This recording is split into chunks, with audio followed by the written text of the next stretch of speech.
I think it's about time I give you a little insight into how nobody actually sees himself. Now, I've tried my best to give you what the world should see from nobody.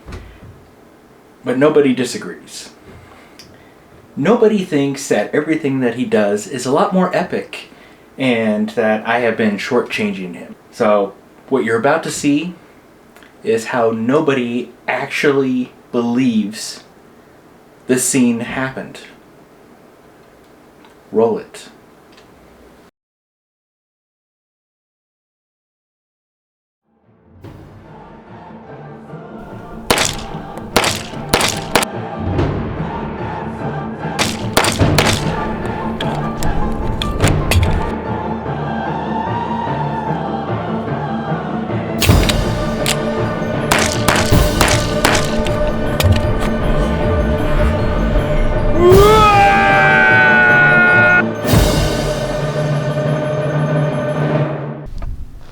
Why? Oh, my ejector. I was too manly. He swears it happened just like that. Music and everything.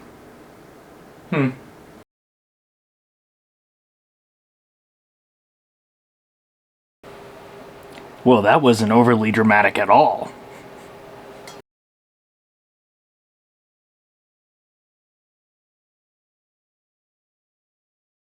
Hey guys, welcome back to the Untrained Unprofessional Workbench. I'm Nobody. Hi, how are you?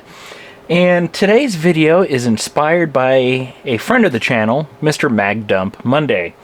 A situation that he experienced very recently, and that was breaking his ejector. Sad day.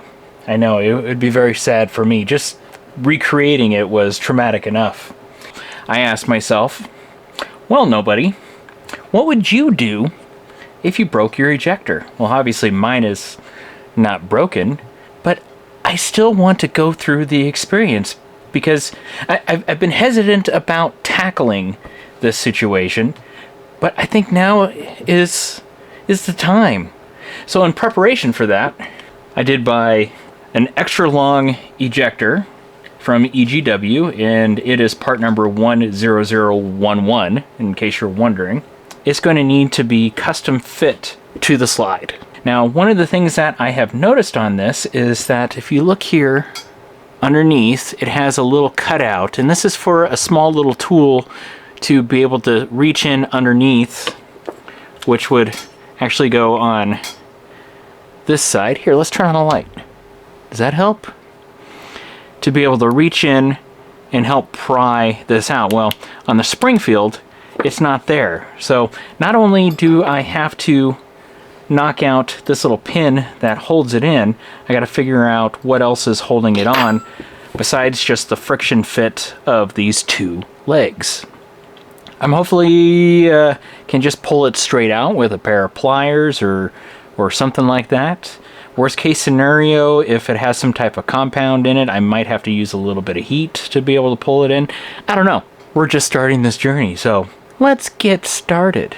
Using a 1/16 punch, this little pin that's right here needs to be driven out, and I'm going from left to right. Now, I will say that I've already knocked this out just to make sure that I could. If not, if I can't get it out, there's no point in doing the video, right? So, but you just want to make sure that with the 1/16 you get it lined up perfectly, and then start tapping, feeling it move, and then knock it the rest of the way out. So if you're off, you're not going to make any progress because you're going to be hitting the frame.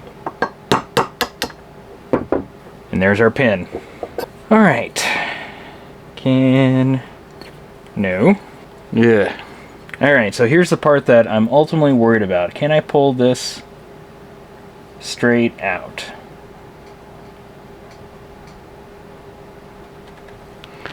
That doesn't feel like I'm making any progress. Hold on, experiment time.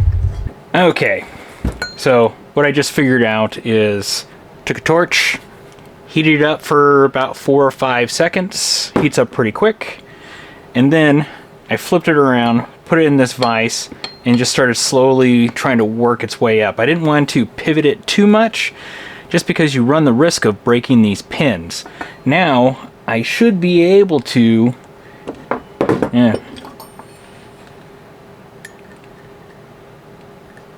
get in here.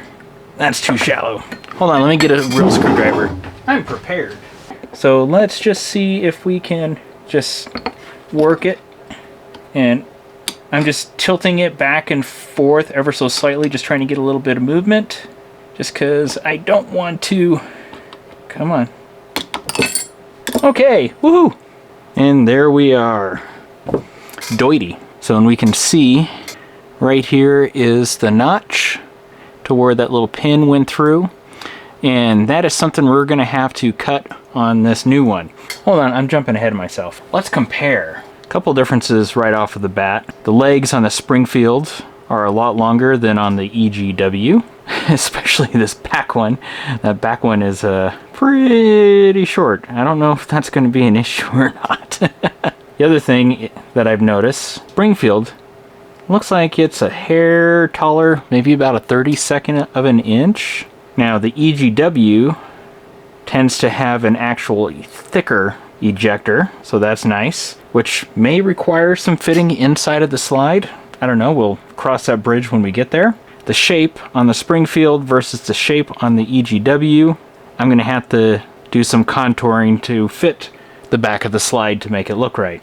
I have a little bit of trim off of this face in order to get it to the right length. Okay, sounds like a little bit of work. Let's get going. Alright, so I was doing a little bit of experimenting and I noticed that this was super tight, like it didn't want to go in. So I started measuring, and the old extractor, these legs are showing that it's a half a thou smaller than this new ejector. And I started playing with it a little bit, just wondering if maybe I could do a forced interference fit, or maybe if I need to freeze it to get it to shrink a little bit so that way I can get it in. So I was able to knock it in and then just kind of tap it evenly into place, and we're there. So I know that's exciting stuff that you guys missed, but reliving through the story is hopefully good enough. Now what we need to do is we need to drill for that pin to slide in on the front of that leg. And to do that, I wasn't really sure, so I went on to the Dawson Precision website and I got the 1/16 for the 1911, and I also got the 3/32 for the 2011. Just because, you know, I'm figuring, okay, Springfield's got to be messing with us. You know, it's like, who knows if they're going to use the 2011 dimensions or the 1911 dimensions, because they're just screwing everything up anyway. So I got one of each just in case, because knowing my luck, if I would have got the 1911, it would have been the 2011, and vice versa. But the pin is a 1/16 pin, so we're going to use the 1/16 bit. And this is part number 098-005. And supposedly, if I remember reading on the website, they do something different with these drill bits to make it to where it wants to cut and pull perfectly instead of trying to force the ejector out, or some black magic that they have going on. So that's why I didn't use my regular 1/16 drill bit, if case you're wondering. I decided to do this once and hopefully not ruin anything, because I don't want to buy another frame. Ooh, another project? No, wait a minute.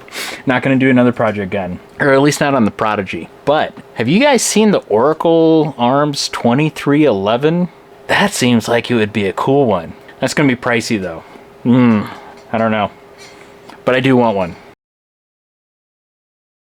The game plan is I'm going to drill this from right to left, and the reason is I'm going to use this pinhole as a guide to keep it as straight as possible, because if I come in from the left side, I have like a 1/16 of an inch or so to use as a guide, and I can do all this kind of weird wobbling and get off center of this side of the hole and screw this up. So that's my plan. The other part of the plan is that since I want to make sure that this ejector stays nice and tight to the frame, I'm going to put it here in the vise and put some tension on it, and that way it is less likely to do weird things as I'm drilling that hole. What do you think? Sounds good?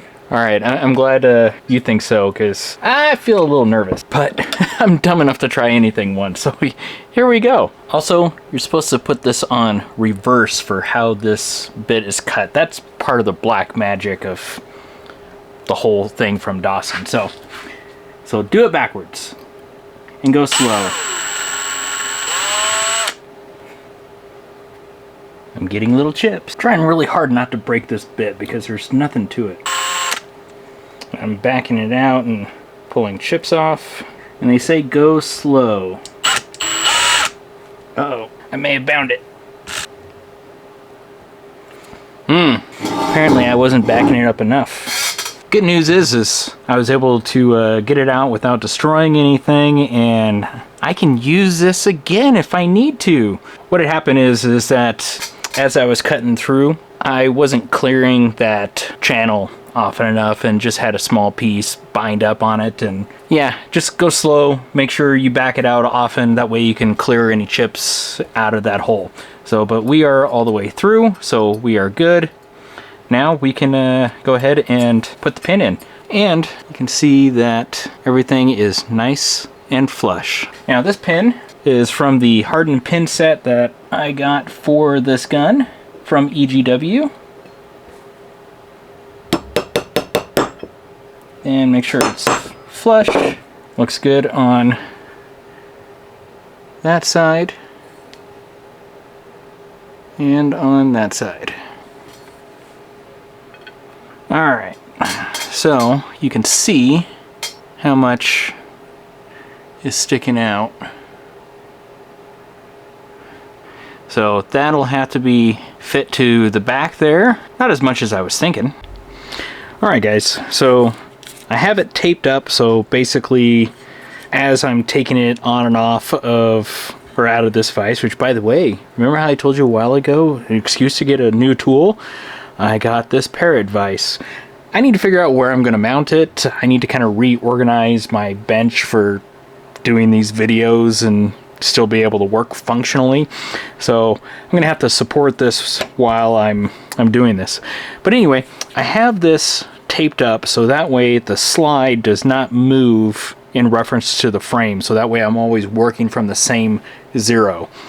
But here is the back of my ejector, and on this side right here I don't have any basically that I need to take off, but I still have about a 1/16 of an inch up here towards the top, and I have here on the left side material that I need to take off. So got a little bit of a curved angle kind of coming away and towards the top that I need to do.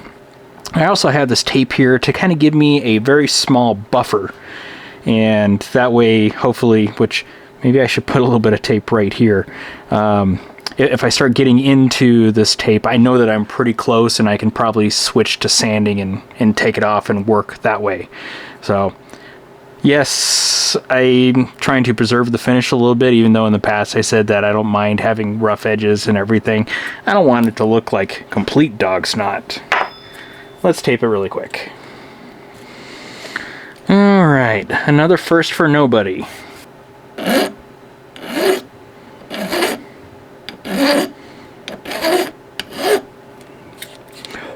Kind of work on kind of blending it a little bit here.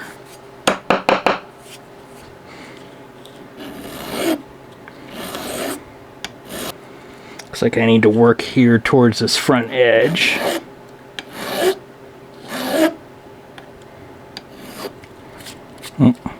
Starting to dig in right there, so gotta be careful. Still have more towards the front. Whoa. Look at that, I got real squirrely there. And the tape took all the hit. That's why I have it.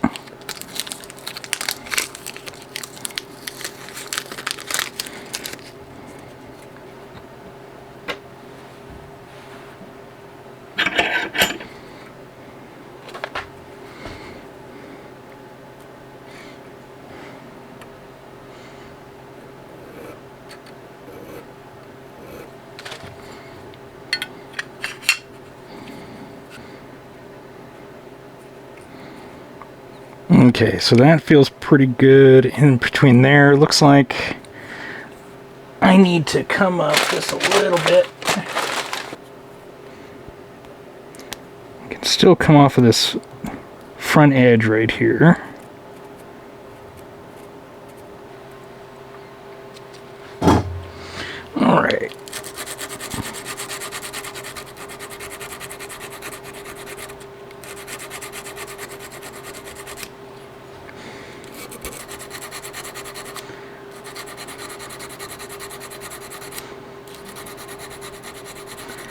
And as you can tell, I'm just trying to get rid of all my little filing marks and make it look a little bit pretty.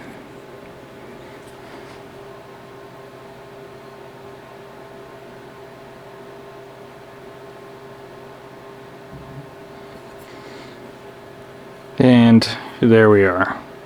So, not perfect, but for a first attempt, I think pretty good. I'm happy with that.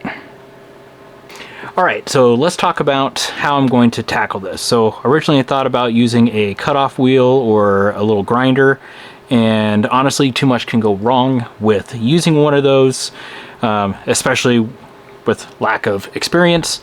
So I'm going to sneak up on this, and it doesn't look like I need... I kind of eyeballed this and held it in, like, had a point of reference of where this kind of met this front edge, and that's about where it was. And I put a little scribe mark which should be short of where this one was, and I'm going to go ahead and just work my way to that and then stop, and we're gonna have to go shoot it at some point. So I'm going to go ahead and do that. Unfortunately, this may not even be good viewing. I'm trying to keep this flat, and I'm going to start tapering it on one side, on this side, so that way I get a slight little angle, because I really don't need a whole lot. You can't see that with the shadow, can you? Just trust me, I don't want a 90, I want it slightly less. Why that had to be musical, I don't know. Okay.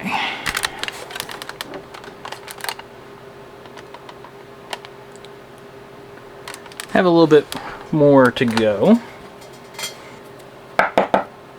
Okay, so what I think I'm going to do is I'm going to stop right here. I'm going to put this together and see how it ejects here on the benchtop. Okay, got everything back to, well, mostly back together, so I went as far as I had to. Everything seems to feel good. Now, I'm going to see if I can eject some rounds.